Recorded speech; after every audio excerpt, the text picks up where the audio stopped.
શ્રી ગણેશાય નમઃ. શ્રી સરસ્વતય નમઃ. શ્રી ગુરુભ્યો નમઃ.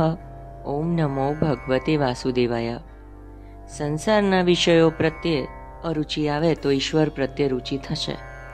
સંસારના વિષય ભોગોથી કોઈ પણ દિવસ તૃપ્તિ મળવાની જ નથી. લોકોને અથાણામાં અને શાકમાં તેલનો રેલો જોઈએ. શાકમાં તેલનો રેલો ચાલે તો જ શાક ભાવે. વિચાર કરો કે આજ સુધીમાં સેંકડો તેલના ડબ્બાઓ પેટમાં ગયા છે, છતાં તૃપ્તિ થઈ છે? સેંકડો નહીં પણ હજારો મણ અનાજ પેટમાં ગયું, છતાં તૃપ્તિ થઈ છે? માટે ઈશ્વરને છોડી તમે લૌકિક કાર્યને મહત્ત્વ આપશો નહીં. જો તમે એવા કાર્યને મહત્ત્વ આપશો તો ભક્તિ પણ નહીં થાય અને તમારું લૌકિક કાર્ય પછી વધારે બગડશે. તે વખતે બાળ મિત્રો આવ્યા છે. મિત્રો પૂછે છે, લાલા આજે કોને ઘરે જઈશું? કનૈયો કહે છે, આજે મારા ઘરનું જ માખણ ખાઈશું. આજે ભગવાન બધાને પોતાના ઘરનું માખણ આપે છે અને ખવડાવે છે. પરમાત્મા કરેલા ઉપકારને ભૂલતા નથી. રામાવતારમાં વાનરોએ કરેલા ઉપકારો યાદ કરી શ્રી કૃષ્ણ વાનરોને પણ માખણ ખવડાવે છે. યશોદા માતા પાછા આવી જુએ છે તો દહીંની ગોળી ફૂટેલી પડી છે અને દહીં ધોડાયેલું છે. આ લાલાનું કામ છે. લાલાએ રીસમાં ગોળી ફોડી છે, પણ લાલો છે ક્યાં? જુએ છે તો કનૈયો શિકા ઉપરથી માખણ લઈ બધાને માખણ ખવડાવે છે. વાનરોને માખણ ખવડાવે છે. વાનર એટલે મન. મન વાનર જેવું ચંચળ છે, પણ શ્રી રામ અને શ્રી કૃષ્ણ આગળ તો તે હાથ જોડીને ઊભું રહે છે. રામ અને શ્રી કૃષ્ણ વગર વાનર મન કોઈ જગ્યાએ સ્થિર થતું નથી. વાનર ફળ ખાય છે, વસ્ત્રો પહેરતા નથી. વાનર સાધુ જેવા છે. કનૈયો વાનરોને માખણ ખવડાવે છે. માતાજી લાલાને માખણની ચોરી કરતા જુએ છે. યશોદાને આશ્ચર્ય થયું.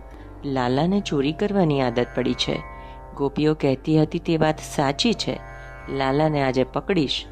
જે ખાંડડિયા ઉપર ઊભો રહીને લાલો ચોરી કરે છે તેની સાથે હું તેને બાંધીશ. યશોદાજીએ હાથમાં લાકડી લીધી. માતા યશોદા હાથમાં લાકડી લઈને કૃષ્ણને પકડવા દોડ્યા.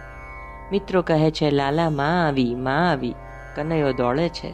આગળ કૃષ્ણ અને પાછળ માતા યશોદા છે.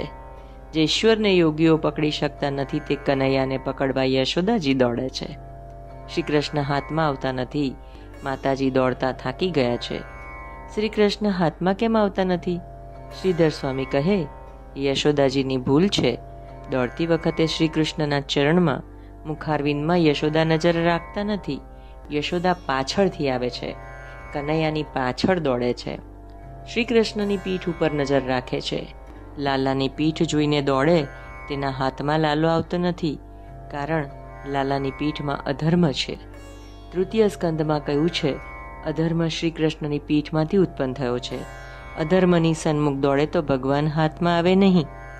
ભક્તિ પણ ધર્મની મર્યાદામાં રહીને કરો. ભક્તિ ધર્માનુકૂળ હોવી જોઈએ. ભક્તિમાં ધર્મ આવે તો ભક્તિ બગડે.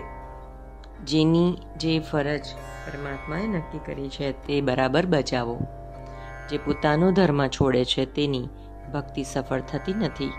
તમારો ધર્મ પાળ્યા વગર તમે ભક્તિ કરો તો તે સફળ થશે નહીં. બ્રાહ્મણ સંધ્યા કર્યા વગર સેવા કરવા જાય તો ભગવાન તેની સેવા સ્વીકારશે? બ્રાહ્મણ સંધ્યા છોડે અને શ્રી કૃષ્ણની સેવા કરવા જાય તો ભગવાન તેની સેવા ગ્રહણ કરતા નથી. ઘરમાં પતિદેવ માંદા છે. પતિએ કહ્યું, આજે મારી તબિયત સારી નથી, માટે મંદિરમાં જશો નહીં. પત્ની દુરાગ્રહી હતી એટલે પતિની આજ્ઞા વગર મંદિરમાં દર્શન કરવા ગઈ. આવી ભક્તિ ફળશે? કદી નહીં. પ્રભુ કહે છે, મને ધર્મ બહુ પ્રિય છે. ભગવાનની ભક્તિ પણ ધર્મની એક એક મર્યાદા પાડીને કરવી જોઈએ. યશોદા લાલાને પકડી શકતા નથી, કારણ ભક્તિ એટલે કે યશોદા અધર્મ તરફ દોડે છે. એક મહાત્મા કહે છે, મને કારણ જુદું લાગે છે. યશોદાના હાથમાં લાકડી હતી. લાલો કહે છે, લાકડી લઈ કોઈ મને પકડવા આવે તે મને ગમતું નથી. લાકડી લઈ કોઈ લાલાને પકડવા આવે તો લાલાને બીક લાગે છે. લાકડી એ અભિમાન છે.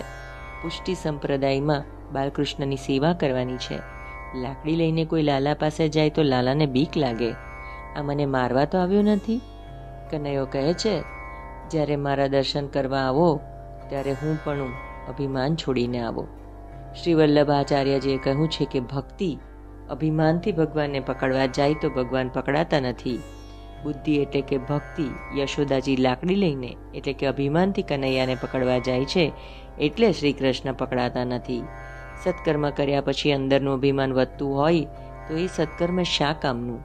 ભગવાન સર્વદોષની, અપરાધની ક્ષમા કરે છે, પણ અભિમાનની ક્ષમા કરતા નથી.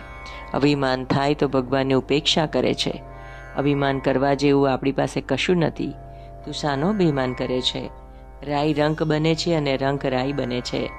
લાખની રાખ થતાં વાર લાગતી નથી. બધો વૈભવ છે, પણ અચ્યુતમ કેશવમ થતાં વાર લાગતી નથી. આમાં તું શાનું અભિમાન કરે છે? જય શ્રી કૃષ્ણ.